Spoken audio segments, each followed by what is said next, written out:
Aisyah terbangun dengan keringat dingin membasahi tubuhnya, jantung berdegup kencang seolah baru saja lolos dari mimpi buruk. Tapi ini bukan mimpi, surat dari pengacara datang pagi itu, menyatakan bahwa kakek dan neneknya yang baru saja meninggal telah mewariskan seluruh hartanya padanya, senilai 20 juta dolar Amerika, sebuah kekayaan yang tak pernah ia bayangkan. Namun, sebelum ia bisa bernapas lega, pintu rumahnya diketuk dengan kasar oleh ayahnya sendiri, yang datang bersama saudara-saudaranya, menuntut agar Aisyah menyerahkan warisan itu karena dia tidak layak mendapatkannya sebagai anak yang menyimpang. Aisyah berdiri di depan cermin, memandang wajahnya yang pucat. Bagaimana bisa? Kakek dan nenek selalu menjadi pelindungnya, satu-satunya yang menerima dirinya apa adanya. Mereka tahu tentang Nadia, tahu tentang cinta yang ia rasakan terhadap perempuan itu, dan malah mendukungnya. Tapi sekarang keluarga yang seharusnya mendukung justru menyerang. Kau pikir kami akan biarkan kau ambil semuanya, kata ayahnya tadi, suaranya penuh amarah. Kau sudah mencoreng nama keluarga dengan pilihanmu yang salah itu. Warisan ini untuk kami yang normal. Dalam hati Aisyah, badai bergolak. Apakah ini hukuman atas keberaniannya mencintai Nadia? Nadia, perempuan yang ia temui 3 tahun lalu di sebuah cafe di Jakarta, saat keduanya sama-sama melarikan diri dari rutinitas yang membosankan. Nadia dengan senyumnya yang hangat, mata yang selalu penuh pengertian, membuat Aisyah merasa utuh untuk pertama kalinya. Tapi sekarang, warisan ini seperti bom waktu.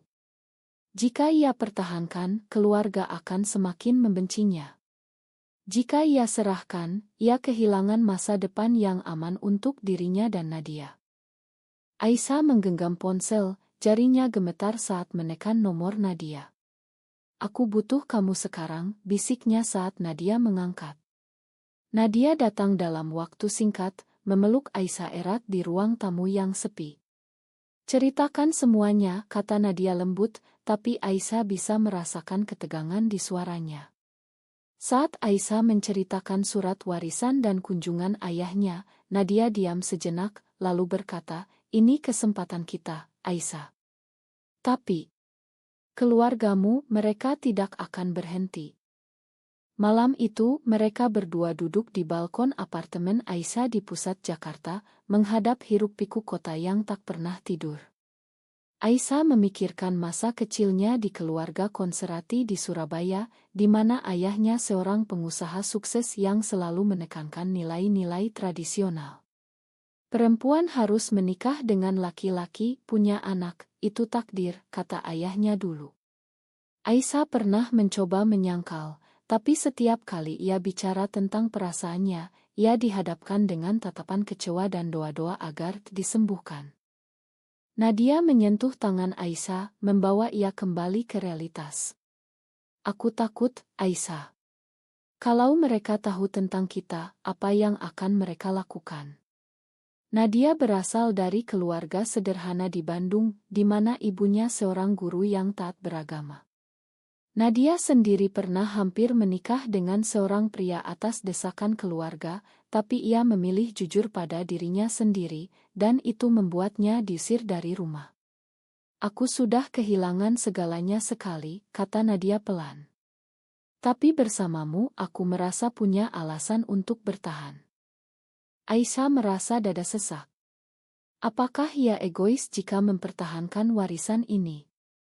Ini bukan hanya uang, ini simbol penerimaan dari kakek nenek yang ia cintai. Mereka tahu Aisyah lesbian, dan mereka tetap memilihnya sebagai pewaris tunggal. Tapi keluarga lain melihat itu sebagai peluang untuk memperbaiki Aisyah. Ayahnya sudah mengancam akan membawa ke pengadilan, mengklaim Aisyah tidak waras karena orientasinya. Pagi berikutnya, Aisyah bertemu pengacara di kantornya yang mewah di kawasan bisnis Jakarta. Pengacara itu, seorang pria paruh baya bernama Pak Budi, menjelaskan bahwa wasiat sangat jelas, semuanya untuk Aisyah. Tapi keluarga Anda bisa menantangnya jika mereka punya bukti bahwa Anda tidak kompeten, katanya hati-hati. Aisyah menatapnya tajam. Maksudnya karena saya lesbian. Pak Budi mengangguk pelan. Di Indonesia, meski hukum tak langsung melarang, tapi opini publik dan tekanan sosial bisa mempengaruhi hakim. Aisyah pulang dengan kepala pusing. Di dalam hati, ia berdebat, haruskah ia sembunyikan hubungannya dengan Nadia untuk menang di pengadilan? Atau ia harus terbuka, meski itu berarti kehilangan segalanya? Nadia menunggu di rumah, dan saat Aisyah ceritakan, Nadia marah. Kau tidak boleh menyembunyikan siapa kita. Itu seperti mengkhianati diri sendiri. Tapi Aisyah balas, ini bukan soal kita saja, Nadia. Ini soal bertahan hidup di negara yang tak menerima kita. Konflik mulai memuncak saat saudara laki-laki Aisyah, Rian, datang tanpa diundang. Rian, yang selalu iri pada Aisyah karena lebih dekat dengan kakek nenek, berkata kasar, kau pikir kakek gila mewariskan padamu? Pasti karena kau bohongi mereka tentang siatmu yang abnormal. Aisyah menahan amarah, tapi dalam hati ia berteriak, mengapa aku harus membuktikan nilai diriku hanya karena aku mencintai perempuan? Nadia mendengar semuanya dari kamar, dan saat Rian pergi, ia keluar dengan air mata. Aisyah, kalau kau biarkan mereka seperti ini, kita akan hancur. Aisyah memeluknya, tapi pikirannya berputar, apakah cinta ini layak untuk segala pengorbanan? Atau ia harus memilih antara Nadia dan keluarganya yang rusak? Hari-hari berikutnya, tekanan semakin berat. Ayah Aisyah menelepon setiap hari, mengancam akan mengungkap rahasia Aisyah ke media jika ia tak menyerah. Aisyah merasa terpojok, seperti burung dalam sangkar. Dalam diam, ia bertanya pada diri, apakah aku salah karena lahir seperti ini? Mengapa masyarakat Indonesia yang katanya toleran justru membenci orang sepertiku? Nadia mencoba kuat, tapi Aisyah lihat retak di matanya. Aku cinta kamu, Aisyah. Tapi kalau kau pilih mereka, aku tak tahu bisa bertahan. Kata-kata itu seperti pisau menusuk hati Aisyah. Ia tahu, ini baru awal dari badai yang lebih besar. Aisyah duduk sendirian di kamar, memandang oto kakek nenek yang tersenyum dari figura. Warisan itu seharusnya membawa kebebasan, tapi malah menjadi kutukan. Nadia pergi tadi malam setelah pertengkaran hebat, meninggalkan Aisyah dengan kekosongan yang menyakitkan. Kau terlalu takut untuk memperjuangkan kita, teriak Nadia sebelum pergi, dan kata-kata itu bergema di kepala Aisyah seperti gematak berujung. Pagi ini, Aisyah memutuskan untuk bertemu ayahnya di rumah keluarga di pinggiran Jakarta. Rumah besar itu penuh kenangan, tapi sekarang terasa seperti medan perang. Ayahnya duduk di ruang tamu, dikelilingi saudara-saudara Aisyah yang lain. Kau datang untuk menyerah, tanya ayahnya dingin. Aisyah menggeleng, suaranya tegas meski hati gemetar. Ini hakku, ayah. Kakek memilihku karena ia tahu siapa aku sebenarnya. Debat memanas. Rian, saudara tertua, menuduh Aisyah memanipulasi kakek nenek. Kau sengaja dekat dengan mereka untuk dapat harta. Dan sekarang kau hidup dengan perempuan itu dosa besar. Aisyah merasa darah mendidih. Dalam hati, ia berteriak, mengapa mereka tak bisa lihat bahwa cintaku pada Nadia sama murninya dengan cinta mereka pada pasangan masing-masing? Apakah karena kami perempuan, maka itu salah? Ayahnya menambahkan, di Indonesia, keluarga seperti kita tak boleh tercemar. Kau harus berubah, Aisyah. Kami bisa bantu kau temui ustaz atau psikolog. Tawaran itu seperti tamparan. Aisyah ingat saat remaja, saat ia pertama kali sadar perasaannya terhadap teman perempuan. Ia sembunyikan bertahun-tahun, takut pada ayah yang taat agama. Tapi kakek nenek berbeda, mereka bilang cinta adalah cinta, asal tak menyakiti orang lain. Aisyah balas dengan suara bergetar, aku tak perlu diubah. Aku bahagia dengan Nadia.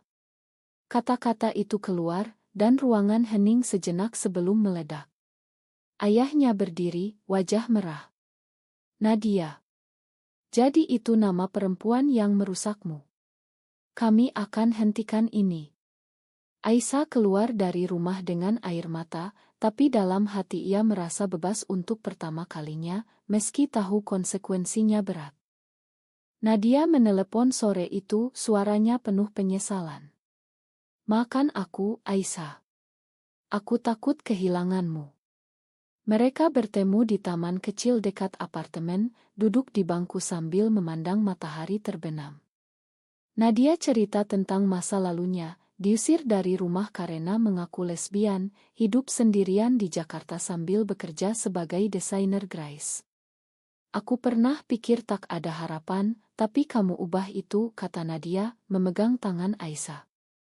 Tapi Aisyah merasa bersalah. Karena kau sekarang terancam lagi. Nadia menggeleng. Ini bukan salahmu. Masyarakat kita yang salah, yang tak bisa terima perbedaan. Mereka berpelukan, tapi Aisyah tahu keluarga tak akan berhenti. Malam itu saat Nadia tidur di sampingnya, Aisyah tak bisa lelap. Pikirannya berputar, apakah aku harus lawan mereka di pengadilan? Atau aku korban tekanan sosial yang tak adil? Keesokan harinya, surat tuntutan datang dari pengacara keluarga. Mereka klaim Aisyah tak layak karena gangguan mental akibat orientasi seksualnya.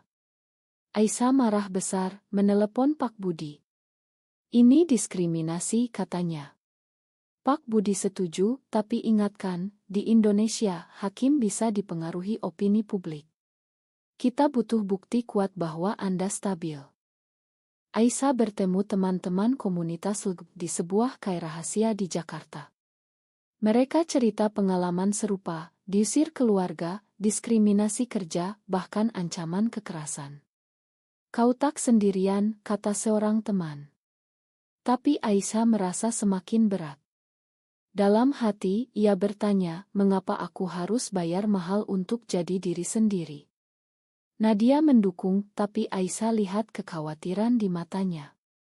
Konflik memuncak saat Rian datang ke apartemen Aisyah, membawa dokumen palsu yang katanya bukti Aisyah bohong pada kakek nenek. Kau pikir kami tak tahu kau sembunyikan Nadia dari mereka, tuduh Rian. Aisyah tolak, tapi Rian ancam, kami akan sebarkan ini ke media. Nama keluarga rusak karena kau. Nadia yang kebetulan pulang, mendengar dan marah. Keluar dari sini.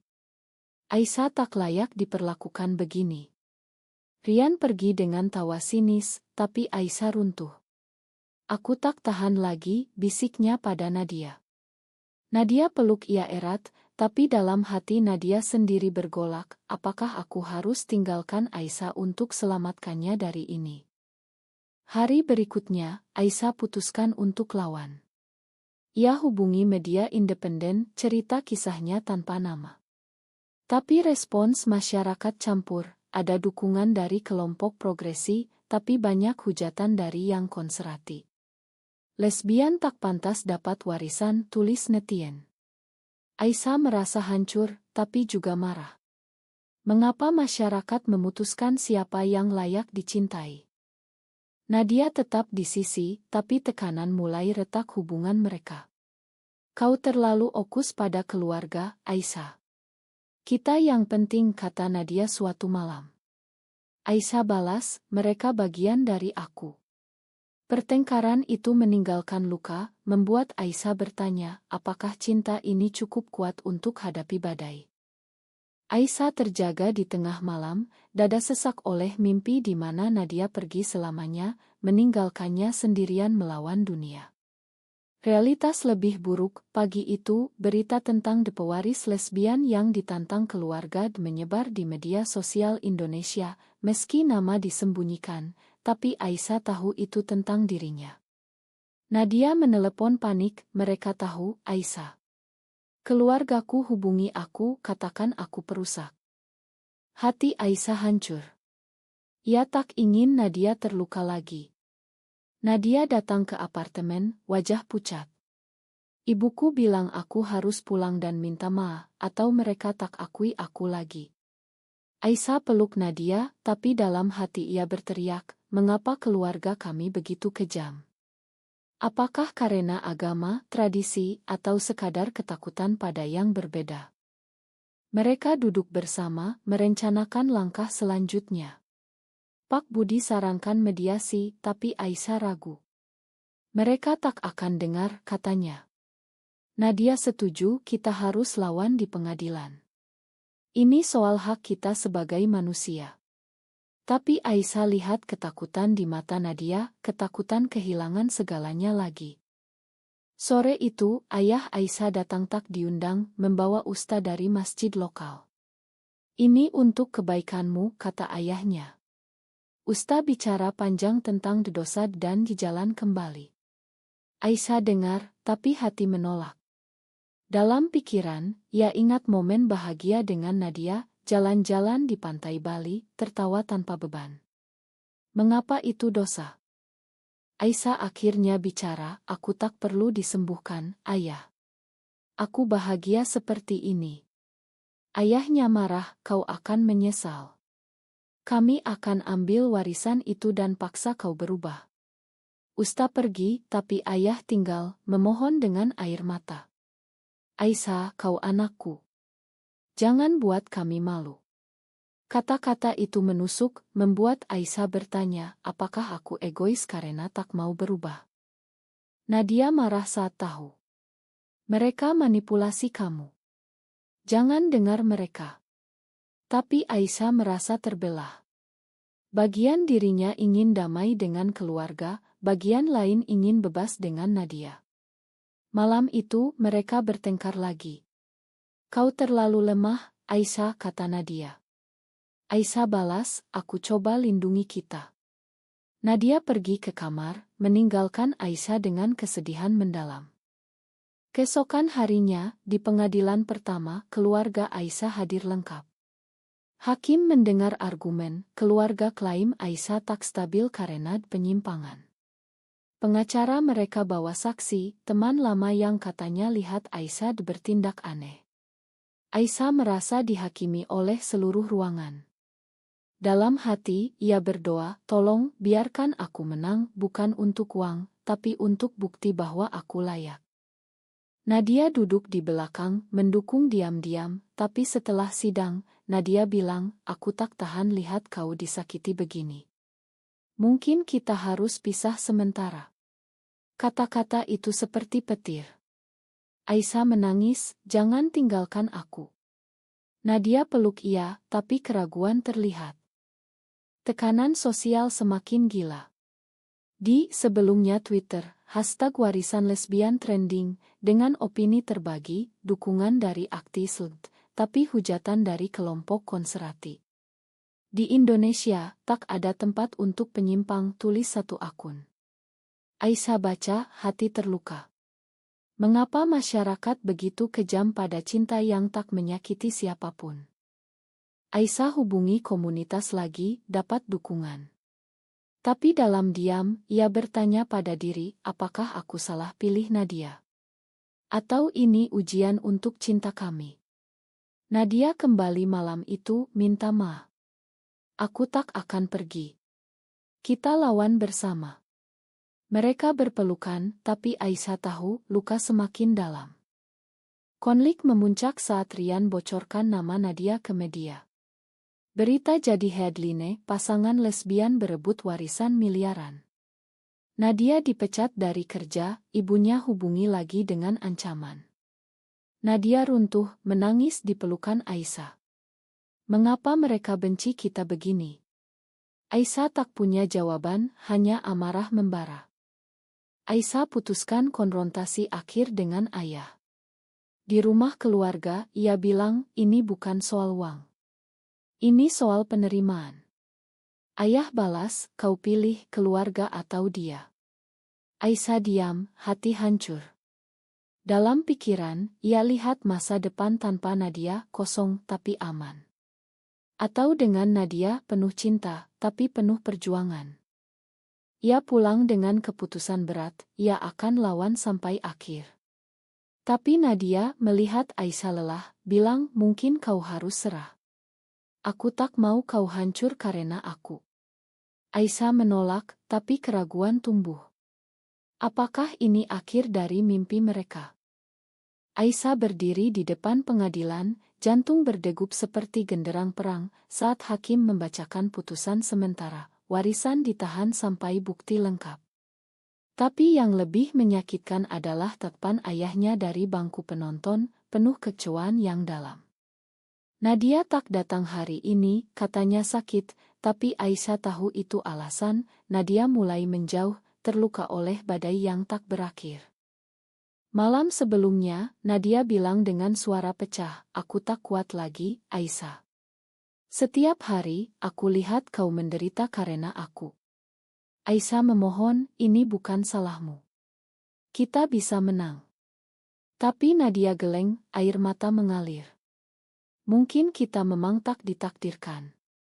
Kata-kata itu menusuk seperti belati, membuat Aisyah bertanya, apakah aku kehilangan segalanya karena tegar pada cinta ini? Di apartemen sendirian, Aisyah runtuh.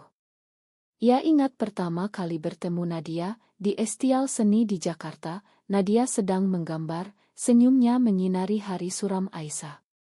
Cinta tumbuh pelan, tapi kuat, meski mereka tahu risiko di negara seperti Indonesia, di mana undang-undang tak lindungi pasangan sesama jenis. Sekarang warisan ini seperti racun, merusak segalanya. Ayah menelepon pagi itu, suaranya lelah.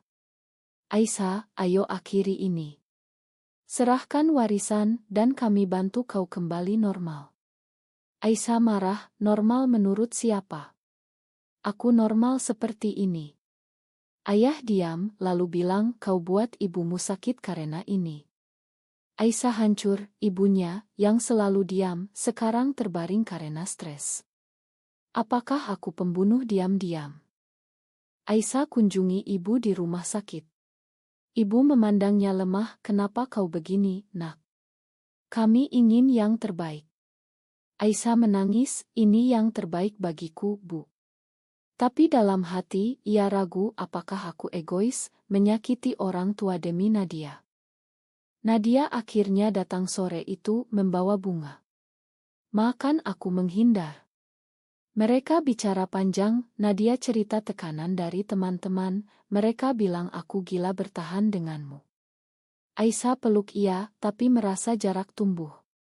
Kita harus putuskan, Nadia. Lawan atau menyerah? Mereka pilih lawan. Aisyah kumpul bukti, surat dari kakek nenek yang dukung ia, testimoni dari teman. Tapi keluarga balas dengan kampanye hitam, rumor di kampung bahwa Aisyah terkutuk. Masyarakat mulai menjauh, tetangga gosip. Aisyah merasa seperti orang buangan di negerinya sendiri. Di sidang berikutnya, saksi keluarga bersaksi, Aisyah tak stabil, sering bertengkar karena hubungannya. Aisyah naik mimbar, suara bergetar, aku stabil. Cintaku pada Nadia tak buat aku kurang manusia. Ruangan hening, tapi hakim tampak ragu. Setelah sidang, Nadia bilang, aku bangga padamu. Tapi mata Nadia penuh kesedihan. Malam itu, Rian hubungi Aisyah secara pribadi. Aku tahu kau cinta Nadia. Tapi pikirkan, kalau kau menyerah, kami bagi warisan, dan kau bisa hidup tenang tanpa dia. Tawaran itu menggoda. Aisyah bayangkan hidup tanpa perjuangan, tapi tanpa Nadia kosong. Tidak, jawabnya tegas, tapi hati goyah. Nadia tahu tentang panggilan itu dan marah besar. Kau pertimbangkan. Berarti kau ragu pada kita. Pertengkaran meledak, Nadia bilang mungkin kita memang harus pisah. Aku tak mau jadi beban. Aisyah menangis, jangan. Kau segalanya bagiku. Nadia pergi, meninggalkan Aisyah dalam kegelapan. Sendirian, Aisyah bertanya pada cermin, apakah cinta ini layak untuk hancurkan hidupku? Apakah masyarakat akan pernah berubah? Ia ingat demonstrasi di Jakarta, di mana polisi bubarkan dengan kekerasan. Indonesia, tanah airku, mengapa kau benci anakmu sendiri? Pagi berikutnya, Nadia kembali, minta maaf. Aku tak bisa tanpamu. Mereka rekonsiliasi, tapi luka semakin dalam. Aisyah tahu putusan akhir mendekat, dan apapun hasilnya, ada harga yang harus dibayar. Konflik klimaks saat ayah datang ke apartemen sendirian. Aisyah, aku salah. Tapi aku takut kehilanganmu. Ia cerita tentang masa mudanya, tekanan sosial. Aisyah lihat kerentanan ayah untuk pertama kali. Ayah, aku juga takut. Tapi aku tak bisa ubah siapa aku. Ayah pergi dengan air mata, tapi tak ada perdamaian. Aisyah dan Nadia bersiap untuk putusan. Dalam hati Aisyah, badai semakin kencang, apakah aku akan menang atau kehilangan segalanya? Putusan pengadilan jatuh seperti palu, Aisyah menang, warisan sepenuhnya miliknya. Tapi kemenangan itu pahit, ayahnya tak hadir, dan Nadia berdiri di samping dengan senyum paksa. Saat keluar gedung, wartawan mengerumuni, bertanya tentang cinta terlarang. Aisyah jawab tegas, cinta tak pernah terlarang jika murni. Tapi dalam hati, ia tahu harga yang dibayar terlalu mahal. Malam itu, Aisyah dan Nadia rayakan di apartemen, tapi suasana tegang. Nadia bilang, kita menang, tapi aku merasa kalah. Aisyah tanya mengapa. Nadia pecah, karena perjuangan ini, aku lihat sisi dirimu yang ragu. Aku takut kau pilih keluarga suatu hari. Aisyah menangis, aku pilih kamu selalu. Tapi keraguan Nadia seperti racun lambat. Ayah menelepon esok hari, suaranya pecah. Kau menang, Aisyah. Tapi kau kehilangan kami. Ia putus hubungan, katanya demi ketenangan. Aisyah runtuh, menangis sendirian. Mengapa kemenangan terasa seperti kekalahan? Ia ingat ibu, yang sekarang tak mau bicara dengannya. Apakah aku monster karena tegar pada diri sendiri? Nadia coba hibur, tapi ia sendiri hancur. Ibunya putus kontak total setelah berita. Aku sendirian sekarang, Aisyah. Karena kita. Kata-kata itu menusuk. Aisyah bertanya dalam hati, apakah aku salah memaksa Nadia bertahan? Mungkin tanpa aku, ia bisa punya hidup normal. Hari-hari berikutnya, Aisyah gunakan warisan untuk bantu komunitas LGBT, donasi KLSM, bantu korban diskriminasi. Tapi setiap malam, ia bergulat dengan rasa bersalah. Nadia mulai menjauh, bekerja lembur, menghindari bicara dalam. Aku butuh ruang, katanya suatu hari. Aisyah setuju, tapi hati hancur. Konfrontasi akhir datang saat Nadia bilang, aku pikir kita harus pisah. Perjuangan ini terlalu berat, Aisyah. Aku cinta kamu, tapi aku lelah. Aisyah memohon, jangan. Kita sudah melalui segalanya. Nadia menangis, justru karena itu aku tahu kita tak bisa terus begini. Masyarakat tak akan berubah secepat kita harap. Aisyah sendirian lagi, warisan di tangan tapi hati kosong. Ia kunjungi makam kakek nenek, berdoa. Terima kasih atas dukungan. Tapi mengapa ini begitu sulit? Di sana ia sadar kemenangan hukum tak ubah hati orang. Keluarganya tetap benci, Nadia pergi, dan ia sendiri dengan luka abadi. Waktu berlalu, Aisyah bangun hidup baru, pindah ke Bali, jalani bisnis, tapi bayang masa lalu menghantui. Ia dengar ayah sakit, tapi tak hubungi, terlalu sakit. Nadia, katanya, kembali ke Bandung, mencoba hidup normal. Dalam refleksi, Aisyah bertanya, apakah aku benar memperjuangkan cinta, atau aku seharusnya menyerah demi kedamaian? Masyarakat Indonesia semakin terbuka, tapi perubahan lambat. Ia harap ceritanya inspirasi, tapi juga peringatan. Apakah memperjuangkan identitas diri selalu layak meski harus kehilangan orang tercinta?